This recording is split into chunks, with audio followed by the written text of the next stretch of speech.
Welcome back to the Agrawal classes. I am Ajit Agrawal and we are studying the thermodynamics. Today in the 5th class of thermodynamics, we will discuss control volume and steady flow process, application of first law of thermodynamics to steady flow process, flow work or energy, steady flow energy equation, and then finally the steady flow energy equation for nozzle, diffuser, turbine, compressor, steam boiler, condenser and throttling process. Before going for the application of first law of thermodynamics to steady flow process, we will study the control volume and the steady flow process. The control volume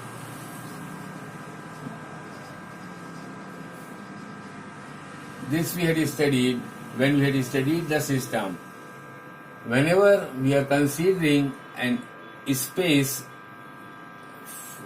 in a universe where we are focusing our attention, then that particular volume we say as a control volume.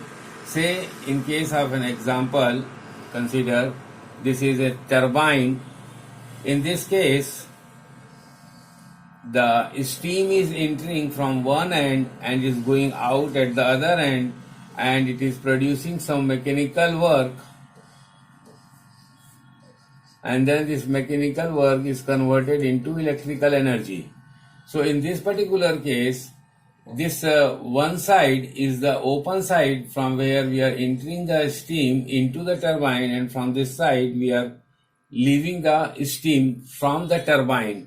So in this particular case, what we had considered this turbine as our control volume.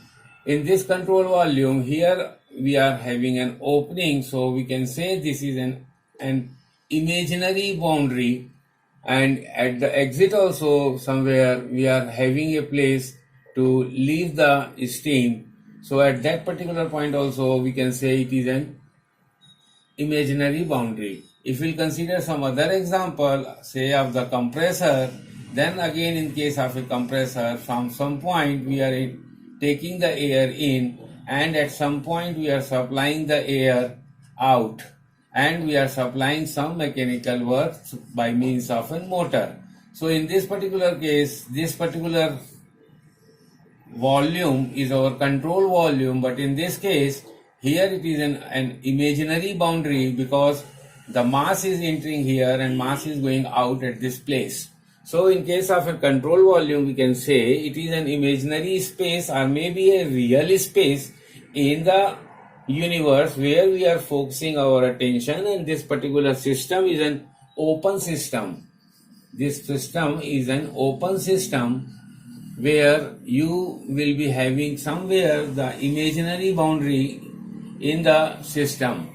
In case of an open system, as we said, the mass movement is there, as well as the energy movement is also there. Then we say it is an open system. So the control volume is an open system where mass and the energy is either entering and leaving the system, or maybe both the things are doing simultaneously. Then we'll consider the steady flow process. The steady flow process is one where the properties of the system are constant at that particular location.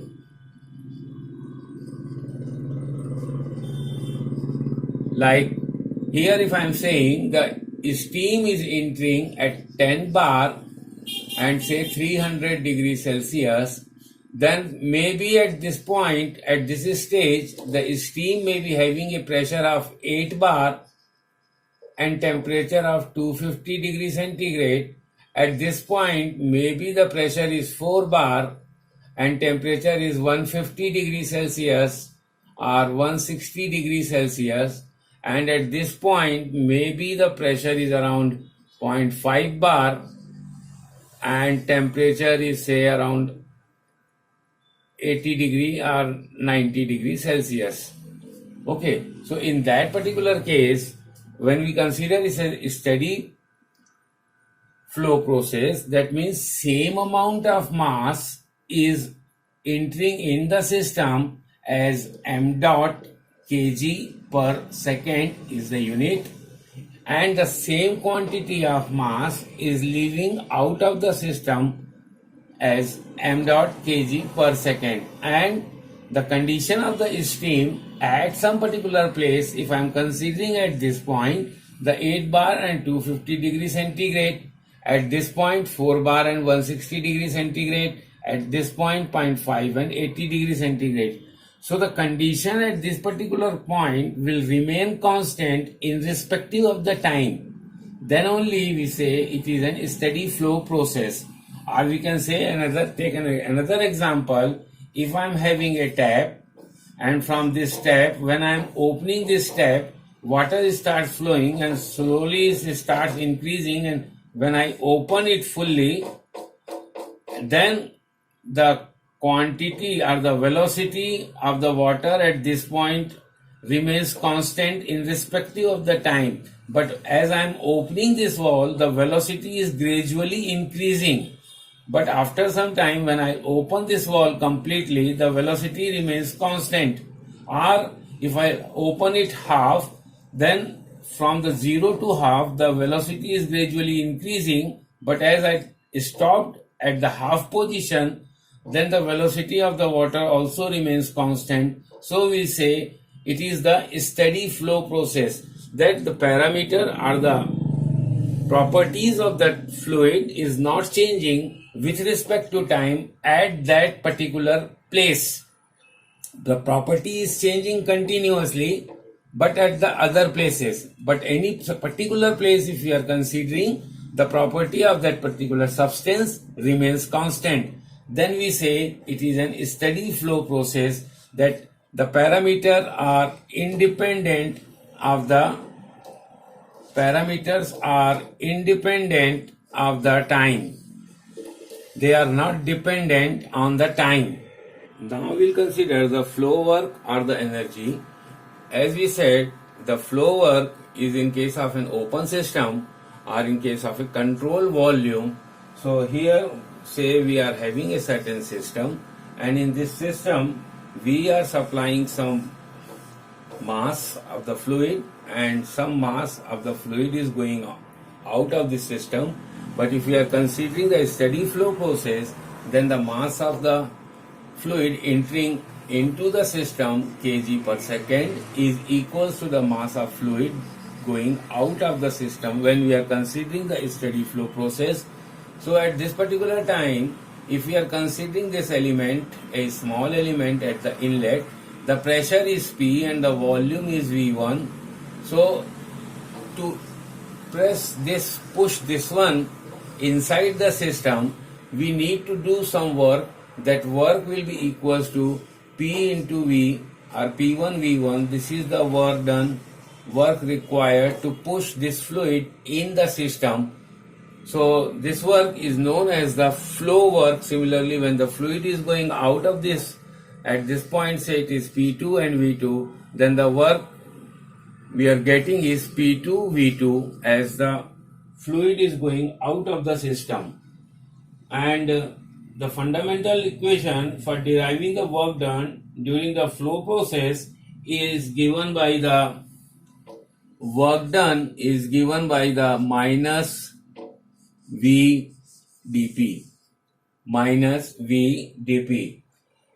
For the process 1 to 2, if we are considering this point as 1 and this point as 2, then the work done during the flow process or steady flow process is given by this. Here we are taking minus sign because the pressure is continuously decreasing, so the dP will be negative, so the total work done what we are getting as the output will be the positive. So this way we define the flow work or the flow energy. Now we'll consider the steady flow energy equation. There are certain assumptions we are taking to derive the steady flow energy equation, these assumptions are: first, the mass flow rate through the system remains constant, that is m dot. Mass flow rate generally we write as kg per second in the system or through the system remains constant with respect to time. The properties does not vary. The properties does not vary with respect to time. Does not vary with respect to time. As I said, when I am considering the system, at this point may be the pressure P1, at this point may be the pressure P2, at this point may be the pressure P3, at this point may be the pressure P4, and at this point is the pressure P5. So the pressure P2, P3, P4 will not change with respect to time when I am analyzing this system. Then the third assumption what we take is the rate of heat supplied, and the rate of mass transfer across the control surface does not vary with time. Mass flow rate and the heat supply rate of heat transfer with respect to time does not change. And finally we consider the fourth assumption is the fluid is in uniform composition. Fluid is in uniform composition. That is, the fluid which we are taking is homogeneous. The composition of the fluid will not change during the process or when it is passing through the system.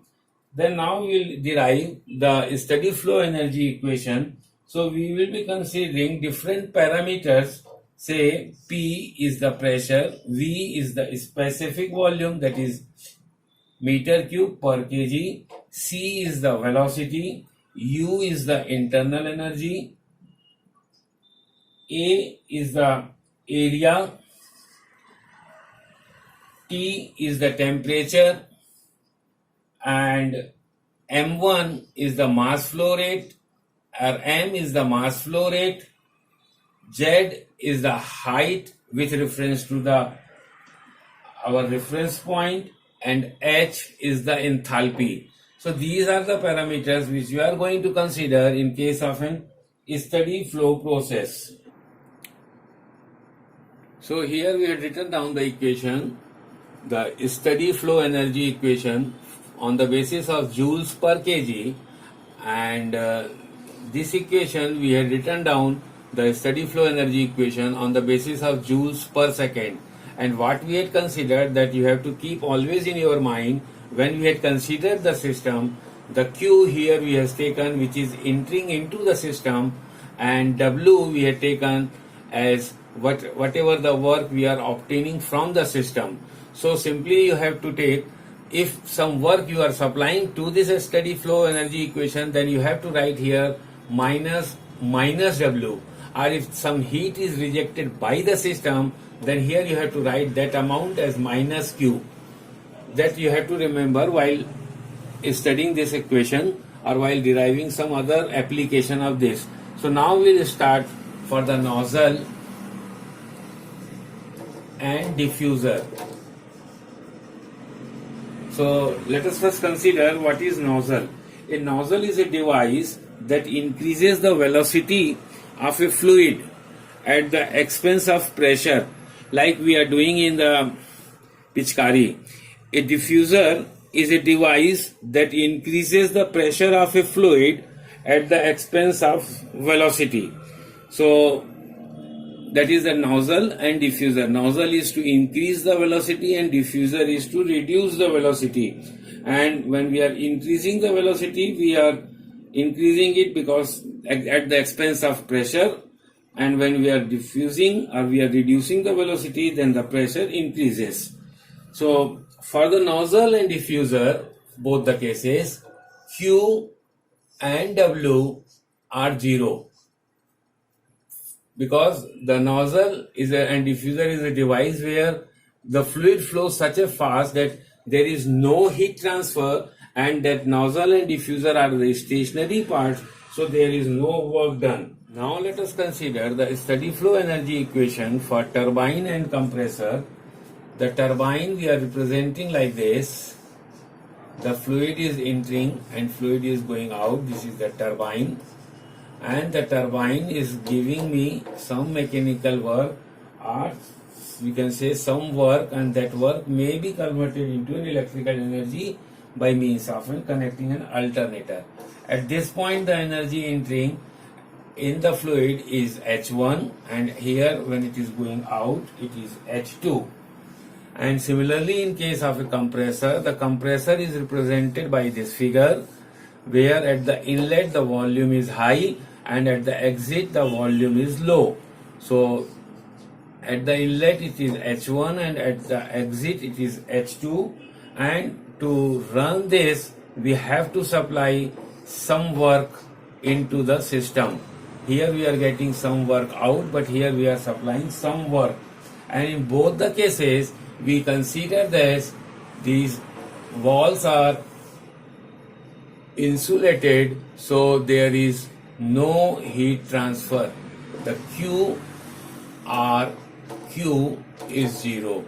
Q is 0 as we are considering. But in some of the examples, you may find that it is written the turbine is losing this much heat through radiation, or the compressor is losing this much heat per radiation. So in that particular case, we will consider Q also. But at this moment, let us consider the Q is 0. So for the turbine, when we will write this particular equation, the first equation based on joules per kg, we had considered Q as 0 minus W is equals to H2 minus H1 plus C2 square minus C1 square. So in case of turbine, generally whatever the rate, the velocity at the inlet is there, the same velocity exists almost at the exit. So C2 and C1 are equal, so this amount becomes 0, and again here the Z becomes 0 because they are kept horizontally, so the height difference between the center height at the inlet and exit are same. So we can say Z2 minus Z1 is equals to 0. So we get the equation that minus W equals to H2 minus H1. Now we can write as W equals to H1 minus H2 for case of a turbine.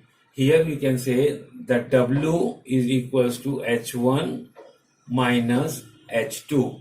So whatever the energy at the inlet, the enthalpy is there minus the enthalpy at the exit. The difference of these two is equals to the work done obtained during the turbine. But if we'll write down for the compressor, then in that particular case, the work done will be equals to H2 minus H1, and we are considering this minus W. That means we are supplying this much work at the into the compressor because H2 is higher than the H1. So we are writing this H2 minus H1, and we say that this work is required to supply to the compressor. So in case of a thermodynamics definition, it is negative.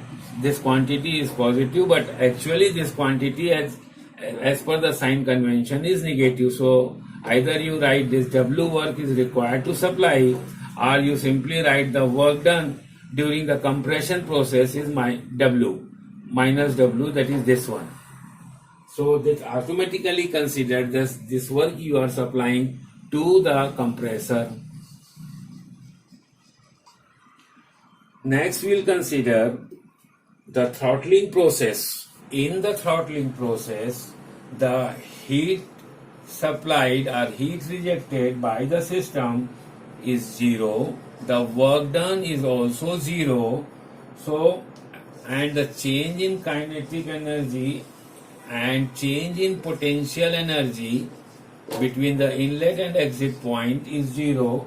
So by applying this particular equation, we can say Q is 0, W is 0, so it is 0 minus H2 minus H1 plus kinetic energy, change in kinetic energy is 0, change in potential energy is 0, so we can say the H2 is equals to H1 during the throttling process, or we can say during the throttling process the enthalpy of the system remains constant, only the pressure and volume and the internal energy between it changes. Like we said, the enthalpy we are considering as U plus PV. So but in this particular case the H remains constant, U, P and V altogether change, but the sum of this is equals to H. Now finally we will consider the steam boiler and the steam condenser. The function of the boiler is to take the heat from the fuel.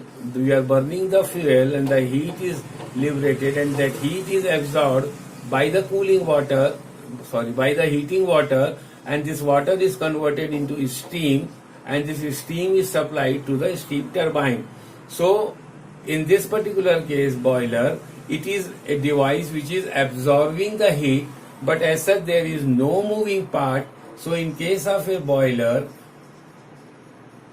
heat supplied is there, but the work done is 0, change in kinetic energy is also 0, because the velocity of the fluid is very less, and the change in potential energy is also 0. The height of the boiler is not much, so the change in potential energy and the velocity is not changing considerably, so change in kinetic energy is 0.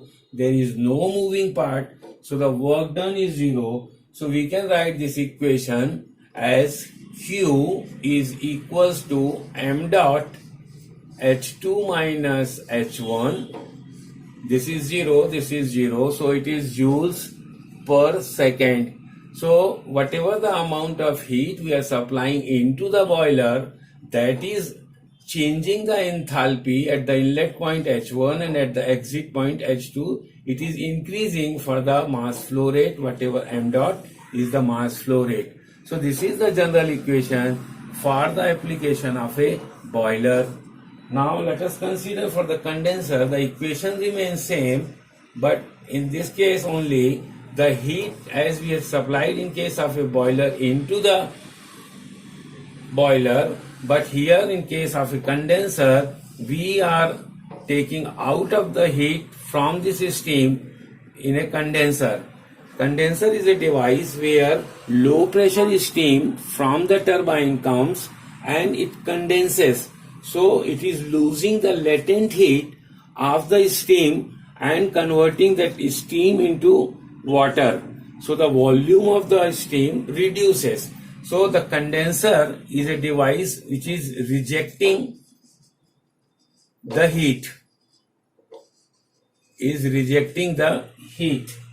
So in this particular case, what we can understand, say this is the condenser, and here some amount of steam m dot with the enthalpy H1 is entering, the same amount of water will be going out with the enthalpy H2, and it is losing some amount of heat.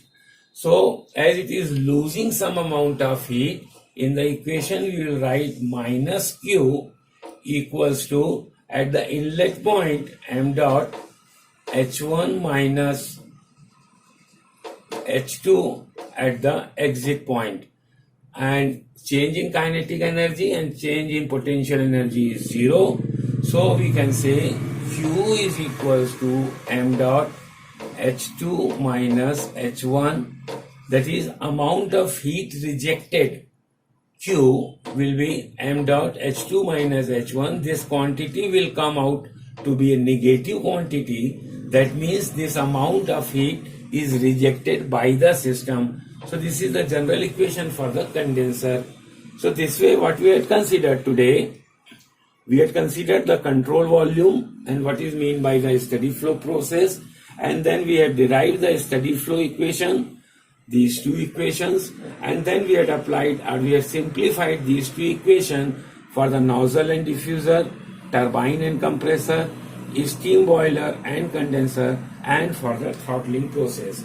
Now in the next class we will solve some numericals for the closed system and some numericals for the steady flow process, so this theory will become very much clear to you.